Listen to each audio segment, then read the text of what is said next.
శ్రీ పవన్ కళ్యాణ్ గారు. Thank you sir.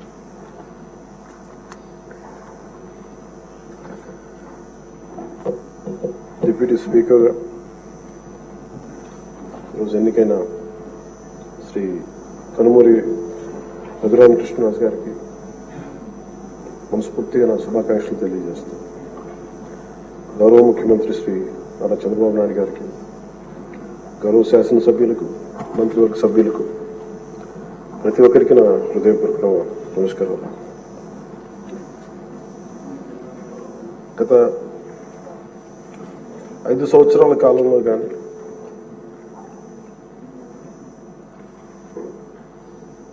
నా political observation కానీ, నేను పాలిటిక్స్ రావడానికి రీజన్ కానీ 7 దశాబ్దాలుగా మన చరిత్ర చదువుకున్న రైట్ ఫ్రమ్ మన ఫ్రీడమ్ ఇండిపెండెన్స్ మూవ్మెంట్ నుంచి చిన్నప్పుడు స్కూల్లో చరిత్ర చదువుకున్నా కానీ చాలా గొప్ప గొప్ప మహానుభావులు ప్రాణత్యాగాలు చేసి పోరాటాలు చేసి ఈ దేశాన్ని నిర్మించారు, ఈ వ్యవస్థలు నిర్మించారు. ఎక్కడా కూడా to deter criminals into politics. దేశమంతా పనిచేస్తుంది క్రిమినలైజేషన్ ఆఫ్ పాలిటిక్స్ ఉండకూడదని. కానీ దురదృష్టవశాత్తు 14లో ఒకసారి రావడానికి ప్రయత్నం చేస్తే అలాంటి వ్యక్తుల సమూహాన్ని నిలువరించాం. 19లో కుదరలేకపోయింది. 19 to 24 అప్పటి ప్రభుత్వం it's an ఎపిటమ్ of criminalization of politics. గౌరవ ముఖ్యమంత్రి గారు సౌత్ అమెరికాకు చెందిన ఒక నార్కోటిక్స్ క్రిమినల్ హెడ్ ఎలా కంపేర్ చేశారు. క్రిమినల్ మైండ్ సెట్ తో ఉన్న వ్యక్తులు కనుక రాజ్యాన్ని వెళ్తే వాళ్ళు దేనికి గౌరవం ఇవ్వరు, వ్యవస్థలకు గౌరవం ఇవ్వరు, రాజ్యాంగ విధానాలకు గౌరవం ఇవ్వరు, ఎవరైనా బలి చేయగలరు. తన భేదం లేదు వాళ్ళకి. గత ప్రభుత్వంలో రఘురామకృష్ణరాజు గారు ఎంత బాధించారో చూస్తే, దానికి ముందు వరుసగా చూస్తే సుప్రీంకోర్టు జడ్జెస్ ని వదలలేదు, చిన్నపాటి కార్యకర్తల్ని వదలలేదు, ప్రతిపక్షంలో ఎవరిని వదలలేదు. స్వయాన వాళ్ళ పార్టీ తరఫున గెలిచి ఎంపీగా ఎన్నికైన రఘురామకృష్ణరాజు గారిని విధానాలతో విభేదించి ఆయన ఎంత ఇబ్బందికి గురి చేశారో, శారీరకంగా, మానసికంగా, అన్ని రకాలుగా. ఒక ఎంపీకి ఒక తీసుకెళ్లి అరెస్ట్ చేస్తారు, ఏదో ఇబ్బంది పెడతారు, అట్లా ఏదో అనుకున్నాం. కానీ ఆయన మీద ఒక 3rd degree మెథడ్స్ వాడటం, బెదిరించడం.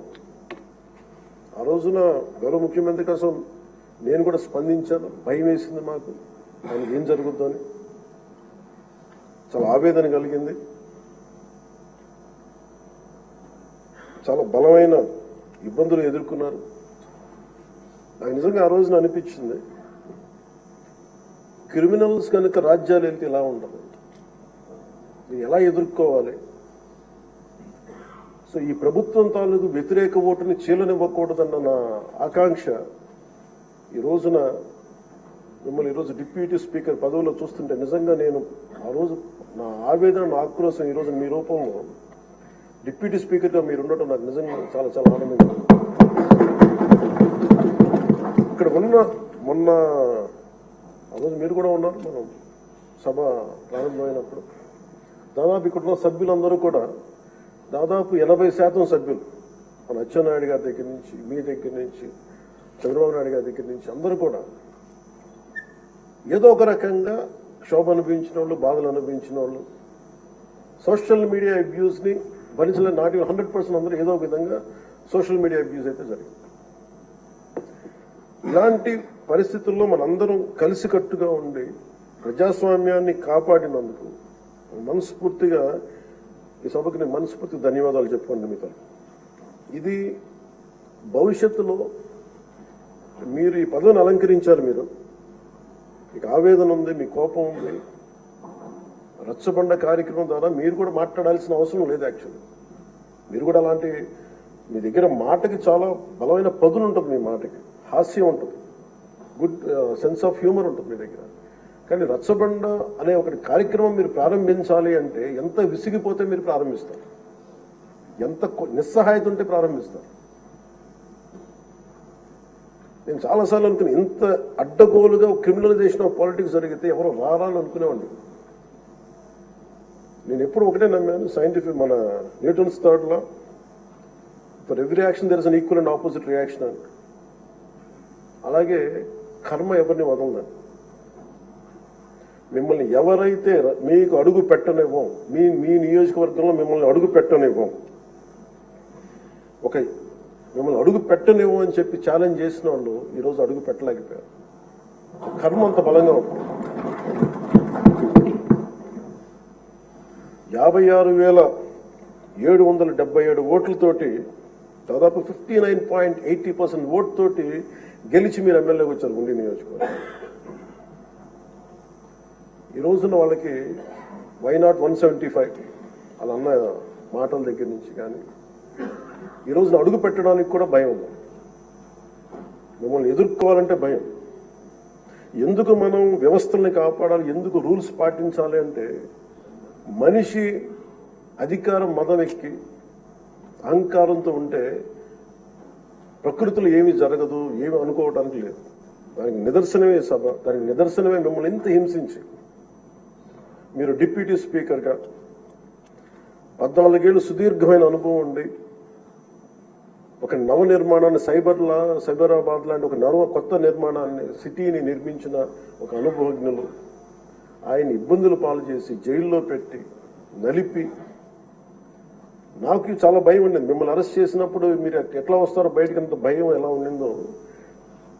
గౌరవ ముఖ్యమంత్రి గారిని ఆ రోజున అరెస్ట్ చేసినప్పుడు నాకు చాలా ఆవేదన ఉండింది. ఏం జరుగుతుందో లోపల, ఏం చేస్తారు.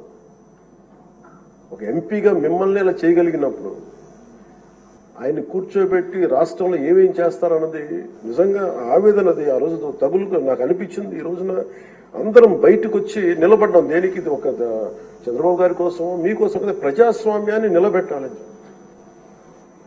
ప్రజాస్వామ్యం it should be eternal vigilance. మనకి ఎటర్నల్ అంటే నిరంతర పహారా లేకపోతే మనకి సరిహద్దుల్లో దేశం మన హద్దుల్ని ఎలా కాపాడుకుని నిరంతర పహారా అవసరము. ప్రజాస్వామ్యాన్ని కాపాడుకోవడానికి నిరంతర పహారా అవసరం. అందుకని మేమందరం eternal vigilance is essential for democracy.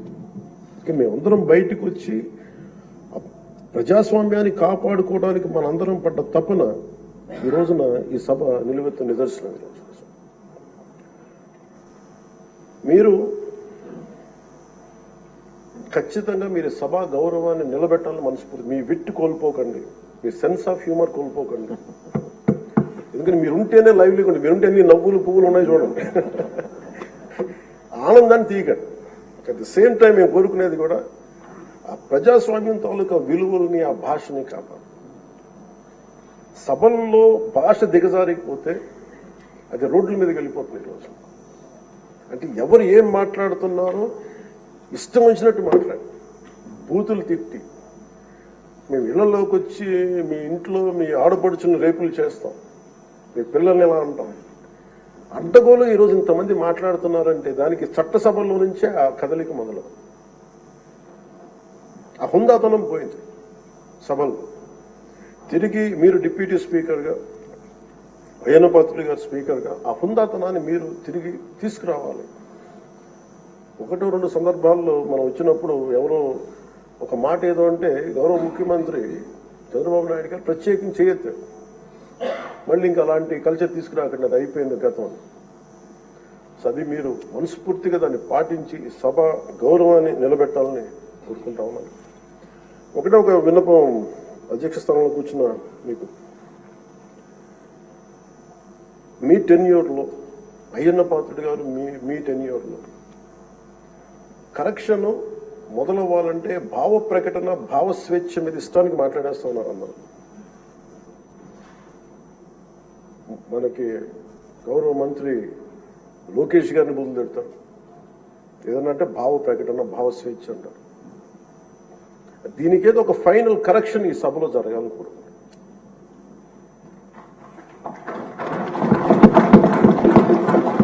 అంటే ప్రజలు నోరెత్తి ప్రకటన జరగాలి. డిసెంట్ ప్రజాస్వామ్యంలో dissent in democracy is very essential. కానీ అది ఎట్లా ఉండాలి అనేది దాని తాలూకు విధి విధానాలు మనం ఇక్కడి నుంచే మొదలు పెట్టాలి. అది మీ ఆధ్వర్యంలో మొదలవ్వాలని నేను కోరుకుంటున్నాను. నేను కీలకంగా కోరుకుంటుంది ఈ రోజున మీ తరఫున గౌరవ ముఖ్యమంత్రి గారు కూడా తెలియజేస్తా ఉన్నాను. Social media abuse protection bill అత్యంత తక్కువ సమయంలో రావాలి, బాగా చర్చ జరగాలి. మీరు డిప్యూటీ స్పీకర్ హోదాలో ఉండి అయ్యన్న పాత్రుడు గారు స్పీకర్ హోదాలో ఉండి మీ టెన్యూర్లో social media abuse protection bill రావాలి. మన హోంమంత్రి గారిని వదలలేదు, అనిత గారిని, ఇంట్లో ఉన్న ఆడవాళ్ళని వదలట్లేదు. అంటే ఒక సైకలాజికల్ అబ్యూస్, ఒక పాశవికంగా తయారయ్యారు, సేడిస్టిక్ గా తయారయ్యారు. దీని మీద మనందరం ఇర్రెస్పెక్ట్ ఆఫ్ డిఫరెన్స్ ఆఫ్ ఒపీనియన్, విభిన్నమైన పొలిటికల్ పార్టీలు అయినొచ్చేమో కానీ ప్రజాస్వామ్యాన్ని కాపాడటం కోసం Andhra Pradesh should lead by example introducing social media abuse protection bills. ఎందుకు చెప్తున్నానంటే మీలాంటి వ్యక్తిని, మీరు మెంబర్ ఆఫ్ పార్లమెంట్ అయ్యండి, మిమ్మల్ని ఇంత ఇబ్బంది గురి చేస్తే ఇంక సగటు మనిషి పరిస్థితి ఆలోచించుకోండి. 3 ఏళ్ల బిడ్డలు, 5 ఏళ్ల బిడ్డలు కూడా రేప్ చేస్తున్నారు, క్రిమినల్స్ అంతా చెలరేగిపోతున్నారంటానికి కారణం ఈ చట్టసభలు ఇష్టారాజ్యంగా మాట్లాడి దానికి ఒక క్రిమినల్ నక్సెస్ లాగా ఒక ఎస్కోబార్ ఒక డ్రగ్ కార్టెల్ స్టార్ట్ చేస్తే వీళ్ళ క్రిమినల్ ఎంపైర్ని గార్డ్ చేసుకోవడానికి ఒక సోషల్ మీడియా ఒక అబ్యూసివ్ కార్టెల్ స్టార్ట్ చేసి ప్రజల్ని భయభ్రాంతులను చేసి అందరినీ భయపెట్టేసి కంట్రోల్ చేయడం, నియంత్రించడం. మాకు ఎదురు తిరిగితే మనకి కృష్ణరాజు గారు లాగా మిమ్మల్ని జైల్లో పెట్టేస్తాం, ఇలా 3rd డిగ్రీ మెథడ్స్ వాడతాం. ఒక ఎంపీకి ఇలా ఉన్నప్పుడు అలా భయభ్రాంతులు చేయడం, ఒక ముఖ్యమంత్రి స్థాయిలో ఉన్న వ్యక్తిని గతంలో 3 సార్లు చేసిన వ్యక్తిని జైల్లో పెట్టేస్తాం, దాడులు చేస్తాం. ఈ మైండ్ సెట్ మారాలి అంటే ఈ సభ ప్రజలు మనకి చాలా బలమైన ఇచ్చారు. వాళ్ళని 11 మనల్ని 164లో పెట్టారంటే ప్రజలకు మన మీద అపారమైన నమ్మకం ఉంది. ఏదో మార్పు తెస్తారు. అభివృద్ధి, డెవలప్మెంట్ తో పాటు వాళ్ళు కోరుకుంటుంది స్వేచ్ఛ వాయువులు పీల్చాలి, భయపడకూడదు. మీరు వస్తే చూడండి నవ్వులు పువ్వులు విరుస్తున్నాయి ఇక్కడ.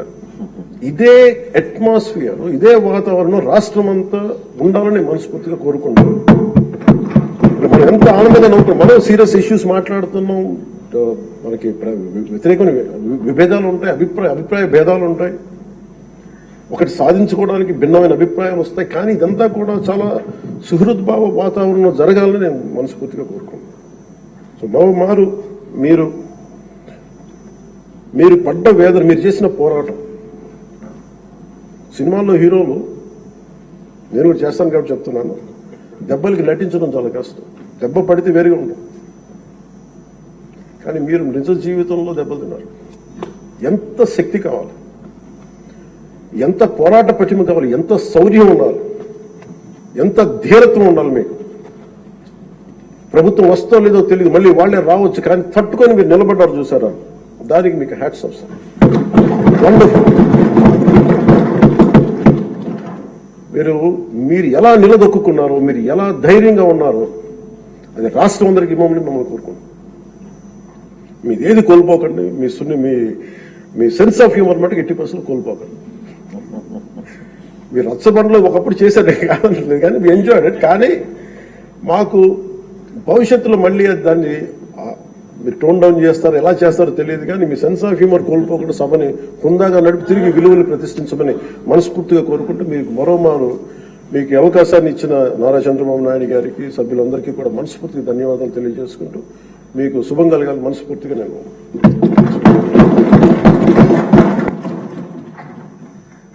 గౌరవనీయ